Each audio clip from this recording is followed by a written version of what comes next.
Welcome to the first webinar in our Wellbeing Week series. We're really excited to be able to put on these webinars. I know that we've moved into phase 5 now, so we could have potentially had them face-to-face, but I think being online can make them more accessible if we don't have the opportunity to leave our work or wherever we are to come down to an event.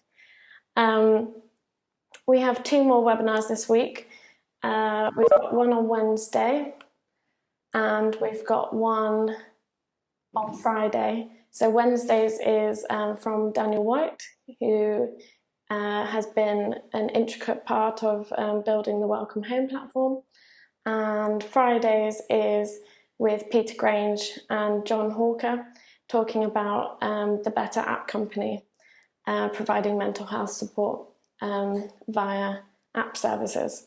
So if you'd like to join any of those, I'll send a follow-up email after the event with links to those ones as well. So without further ado, I'll introduce our lovely speakers for today. We have Carol Vivyan and Michelle Ayres, and they are Cognitive Behavioural Psychotherapists. Well done. Bit of a mouthful, that one. And they invented or founded the Decider Skills, and they're here today to talk about developments that they have done during our COVID-19 lockdown. So very topical, very relevant, and hopefully you will find some great takeaways from their talk today. So I'll hand over to you. Great, thank you, Jenny. Our CAMS service here in Guernsey, and we were looking at children, so preschool, who were already showing signs of kind of ADHD type behaviours, and that got me really interested in impulsivity.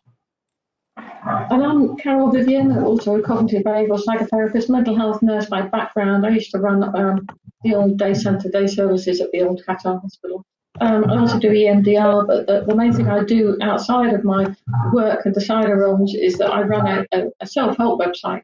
So getselfhelp.co.uk or get.gg. There's lots of self-help resources online. I'm going to flick between sharing our screen and not. So, yeah. The greatest gift that we can give children, young people and adults is the skills to understand and manage their own emotions and mental health. Sorry. Cool.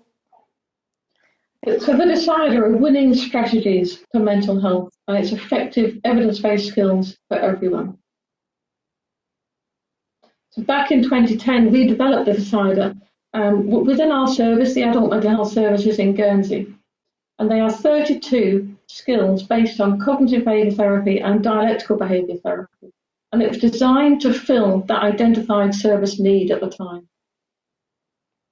And what we wanted to do was help people to live a much more skillful and less impulsive life. So that's the manual, the skills manual. So that it was the 32 skills for people with mental health problems, and often very severe and complex mental health problems. So we worked with a group of 7 service users at that time, and they helped us to put this together and gave us their feedback, so we adapted it. So those are the 32 skills. I trust you can all see them. So there's an image for each one of the skills, and they're divided into the skill sets of dialectical behaviour therapy. But there are skills to help us tolerate our distress, others for mindfulness, other skills to help us regulate and manage our emotions, and others for help us to be more effective in our interpersonal communications and relationships. What clients said was that they didn't want to just talk. So mental health can be just a very talking and very serious kind of therapy. They wanted skills to help them to move forward with their lives.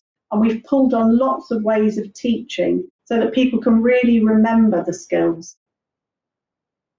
Back in 2015, we won the Mental Health Nurse of the Year for the Decider. It was awarded by the British Journal of Nursing. 1 in 4 of us are affected by mental health problems every single year. There is an increase in self-harm, depression, anxiety and suicide. Young male suicide is growing. It's something that's becoming worse in our society. And I think after lockdown, it's probably going to increase too. It's the leading cause of death amongst young men. And it's seeing a big spike now in teenage girls too. 75% of mental health problems are established by the age of 18, which I find shocking. And in the workplace, evidence suggests that 12.7% of all sickness absence days in the UK can be attributed to mental health conditions. Yeah. Sorry. If you always do what you always did, you'll always get what you always got. It's true, isn't it? Round and round we go. So we knew that there was something that we had to do differently with the decider skills to help people to remember. And what we do is teach them in a way that people can really access the skills. So the way that we teach is very different to the way that it's taught. Skills are taught in other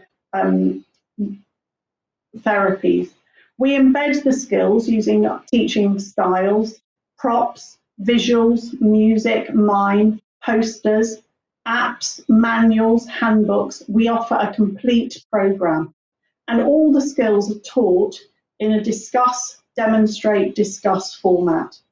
So the first discussion tells people about why we are teaching the skills and touches on the evidence base for those skills. Knowledge is power. If people understand why they're learning it, they're more likely to learn and remember. We then do a demonstration which is fun, and that's made to embed the skills so that people will keep remembering. We use everyday objects that people will see in their everyday life as visuals. So again, the skills are embedded over and over, and the fun is really important.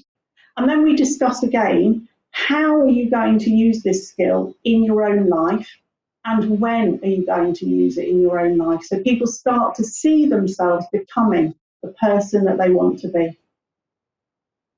And it is the fun demonstrations that really bring the skills to life, and it makes the skills much more memorable. Alfred Mercier said, "What we learn with pleasure, we never forget."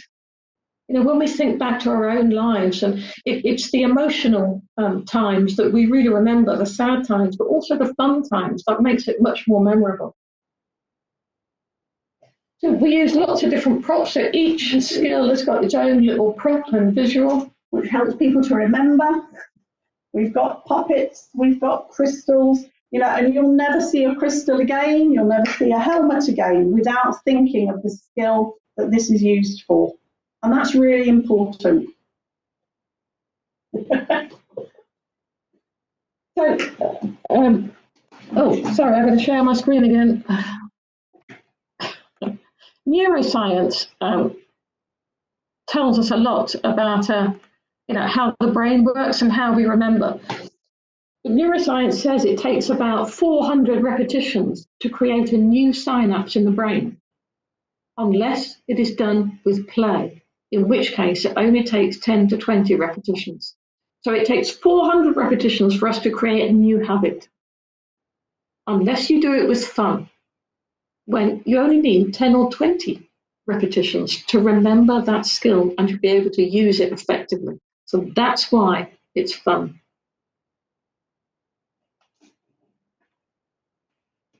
We've had really positive outcomes and great feedback about the skills. They're fun and memorable. They're common sense, practical and down to earth. They're helpful, useful alternatives to old and damaging ways of doing things. And every group of service users that we taught, there was always someone that said, "I wish I'd been taught these skills when I was young. And if I'd been taught these skills when I was young, maybe I wouldn't have gone on to have the problems that I have had." So that got us really thinking about the skills that all of us would need for our life. And that helped us to develop the Decider life skills. So 12 from those original 32 for everybody, children, young people and adults, as a proactive approach to mental health and as a preventative approach to mental health too. But those are the 12 life skills. So it's just 12 of the original 32. We talked to a lot of relevant people about which of the 12 skills we should use proactively, and that's what we came up with. So we've simplified them even further. So there's complex psychological theory, behind each of these skills, but we've really tried to simplify them to make them really practical and memorable. What we want, ideally, is the child or the individual in the middle and everywhere for those skills to be embedded at home, in health settings, in social settings, in the workplace and in schools, everywhere, just like fire drill. We teach our children fire drill from a really early age when they start preschool, and it's a great thing. And we kind of bed this in from a very young age. All children will know what to do in the event of a fire, and this is repeated through our work. Wherever we go as adults, we're reminded about fire drill. It came out of America in the 50s. There was a big fire in a school. Lots of kids were killed or badly burned, and the government at the time said, we need to do something different here. And they invented fire drill. It's for a fire outside of ourselves, and thankfully very few of us will ever come into contact with that fire. The fire that will get us is our internal fire of emotion. And that's what the skills teach us to manage, that internal fire of emotion. 1 in 10 of all children aged 5 to 16 have a diagnosed mental health condition. That's 2 or 3 in every classroom. And that's just those with a diagnosis. There's a lot more that just have, to struggle on without a diagnosis. A half of all mental health conditions are established by the age of 14 and 3/4 by the age of 18. We need to get in early. Because Frederick Douglass said, it is easier to build strong children than it is to fix broken adults. So that's led us to develop the Decider Life Skills Good to Go programme, and this is specifically for schools. For secondary and primary schools, it develops that common language, that shared language between the student, school and home. It's a whole school approach, which is really cost effective, and it's a complete package. For primary schools, the skills are taught to children by children. So we've got children teaching via a video portal, and that really helps children to learn the skills, and then the teachers embed those skills in their lessons during the week.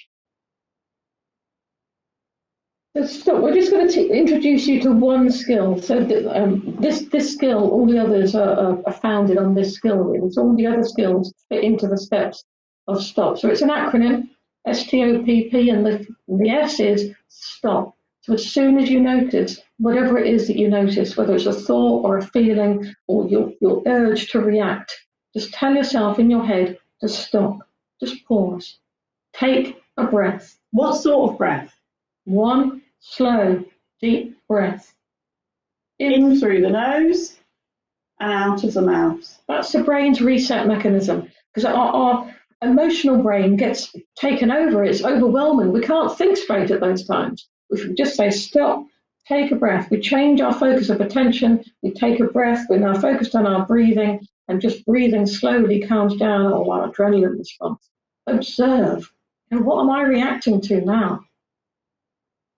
This is the anxiety talking. Where am I on my fizz scale? What am I thinking and feeling? Pull back, put in some perspective. This is the thinking differently of CBT. What's the bigger picture here? What advice would I give to someone else in this situation?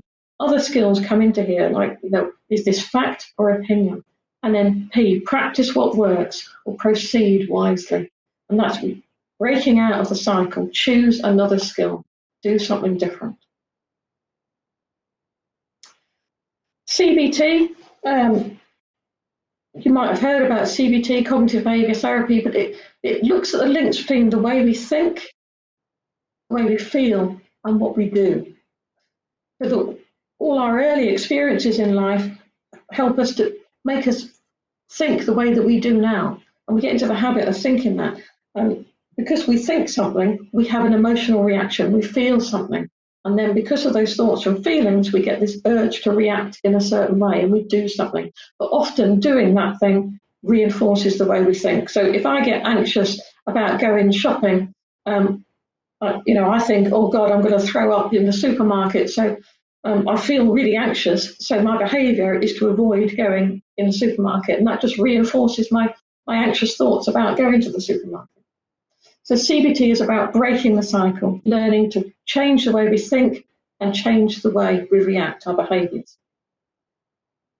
We've also got a Stop app, which is free. It's from the App Store. It's available for Apple, Android and Windows.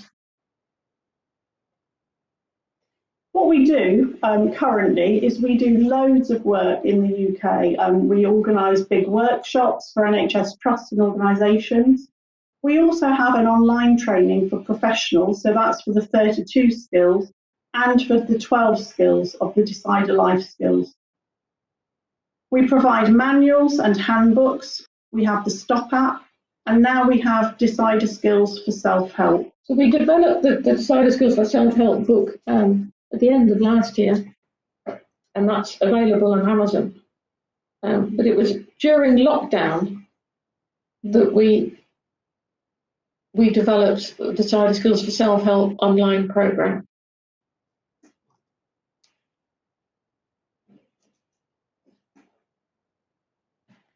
So many of us were working from home.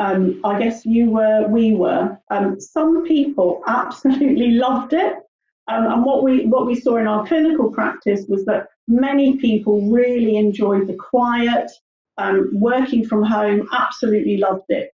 But actually lots of people, there was a big increase in stress, anxiety and depression. There was an awful lot of anxiety around for all of us in lockdown.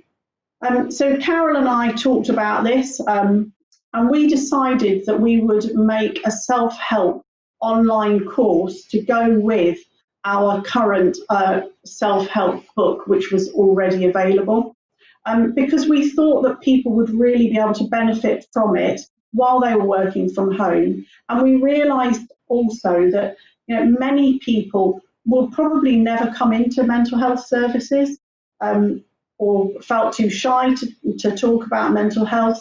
And we wanted to develop something that people could use at home.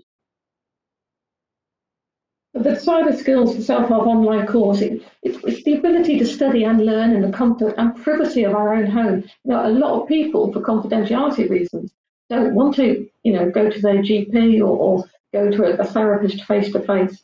They want to keep it confidential and keep it private. It's done in your own time, at any time. It's affordable, and we believe it's unique. So what makes it unique is that we provide you with a self-help book. The course itself has an introduction. There's lots of videos, so you see us talking about the skills and demonstrating them. There's animations, there's an ability for you to practice at home and to share that with your supporter at home too. We talk about CBT, so Cognitive Behavioural Therapy, which is, it's got the most impressive evidence base of all talking therapies. We talk about the phys, the physical symptomology of emotion in our bodies, and help people to make that mind-body connection. You will learn 32 effective, memorable and practical skills. Really, you'll be able to use them straight away. And at the end of the course, you can then have a follow-up session with one of us to talk about your progress, talk about how you understood the course, a chance to ask any questions, and then to think about how you can use the skills in your own life, because that's really important. How are you going to use them to help you move forward? That follow-up session is also available online or by telephone. And it's for everyone. The course is available for individuals, so they can book on it themselves. but it's also available for HR managers. And we think it's particularly accessible by men who might not otherwise access help. Going back to the HR managers, if you have got people in your organisation that you think, maybe they could do with some help, this could be lots of people now are accessing it from the workplace so that they can start to deal with their mental health issues and have some skills that they can really use practically.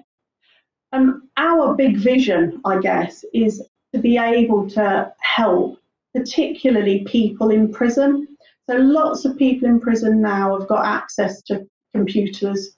They could be doing this course, while they're there, so that we can rehabilitate in terms of emotion as well for when they do join us again in society. And we think that could be a real benefit. Well, what we found, one of the most powerful things, particularly in the mental health service, and now schools are finding it and other workplaces, is that this common language. So once, there are lots of people in the organisation that have learnt the skills, it makes the skills much more accessible. Everybody is able to talk the same language in supporting each other, in reminding each other about the skills. And, you'll see videos on the website, and there's one about Ayres Primary School over here, and the head teacher talking about how just that common language has transformed the school and how they manage their emotions there. Many people watching this webinar will have come across the skills one way or another. Currently, we've got a randomised control trial going on in most schools in Guernsey. So loads of children are learning these skills from a really early age. And we're really excited about that. They're going to be given those skills as a proactive, preventative approach. And we really think that this will impact them, their mental health outcomes really positively in the future. And what I really love in my clinical work, when I'm seeing clients through my HSC work, their children are learning the skills at school. And it's so useful for the parent to learn the skills too, because then it transforms the home, and they're able to support each other and remind each other about the skills. So that's it really. You can find out more on our website at www.thedecider.org.uk. You can see our videos there, and also you can get sneak previews of all the skills via our little animated videos. If you type in that web address, so thedecider.org.uk/SP. So you'll be able to see, you just click on the link on that, see the videos, and you'll be able to see all the little animated videos. Okay. Any questions? Silence. Is anybody there? They've all gone over. That was brilliant. Thank you very much, Carol and Michelle. I will send out a follow-up email, so I'll include that web address if that's okay with you, for the sneak peeks. Looking forward to having a look at some of those. I loved in particular your message about learning with fun. I think particularly as we get older and become, further away from our school life, we forget how fun learning can be, and we just take it as, essays and very formal learning, exams and things like that. So I think actually, remembering that we take in and absorb information so much easier and quicker when you're having fun with it is just brilliant. And enjoyable too. So what's not to like about that? I was wondering if you could tell us a bit more about the process you went through with the first decider skills. So to move it from like that really kind of science-based theory into something that you felt was actually really accessible to everyone, especially school children. So we worked with clients, and honestly, we think that's a lot to do. The success of the skills is a lot because of those clients. They informed So we didn't just sit in a room and make it up. We asked clients, what was good about mental health services, what was not so good, what is it that you want, what is it that you need? And what they all said really was, we need the skills to be able to manage our own emotions and mental health and move forward so that we don't need mental health services anymore. And they were very keen on the fun aspect of it. So we did some pilot studies. This has been over 10 years in the making. We did some pilot studies with them. We ran it past groups. We ran groups. We've delivered the skills many, many times. And we think we've got it now to a stage where really we're there with it, that people can really learn the skill and move forward with it very quickly. Brilliant. Are there any differences then between so what you were talking about with the self-help course versus your normal decider skills training? How are they? It's still the same skills, or just it's still the same skills? Yes. When we're teaching professionals, there's a lot more about the evidence base and how to teach the skills to clients. But this is obviously directly to the client, so we're missing out a lot of the other stuff. So you're just learning what you need to know when it's for yourself. So people get a self-help book and they learn those 32 skills. But the skills stay the same. No matter who they're being taught to, it's the way that they're taught which makes the difference. So if we're teaching children, we would talk in a certain way. If we're teaching adults, we would talk in a certain way. But the teaching would be the same. So it really revolves then around the individual or the client, if you like. Yeah, absolutely. Yeah. Yeah. No, that's brilliant. Did we have any other questions? I can't see any in the chat, but feel free to unmute yourself if you want to ask a question. We think, there are lots of people who will not meet the threshold to be admitted for treatment in either secondary or primary care. You may come under that threshold, but still feel that you're kind of having a few issues, That's where these skills will really help you to manage your mental health. And it means that you can access them at home. And if you go on to seek more therapy later, actually having the skills gives you such a good grounding that the other therapy is much shorter and much more accessible. As you say, I'm sure we've all ended up with moments, especially over the last 3 months, where we feel like we could do with some support of some kind. Yeah. So having that knowledge, would definitely, it sounds like would definitely help people be able to help themselves, as opposed to thinking, oh no, I need to get some help, and then maybe having anxiety around asking for help, because that's a difficult thing as well, isn't it? I have done another blood. Absolutely. And when I saw last week the colleague, Dr. Michael Aladi, he did not find the blood. This is Sorry, I couldn't hear that. No, I think it was someone on a phone call. Forgot they haven't muted themselves.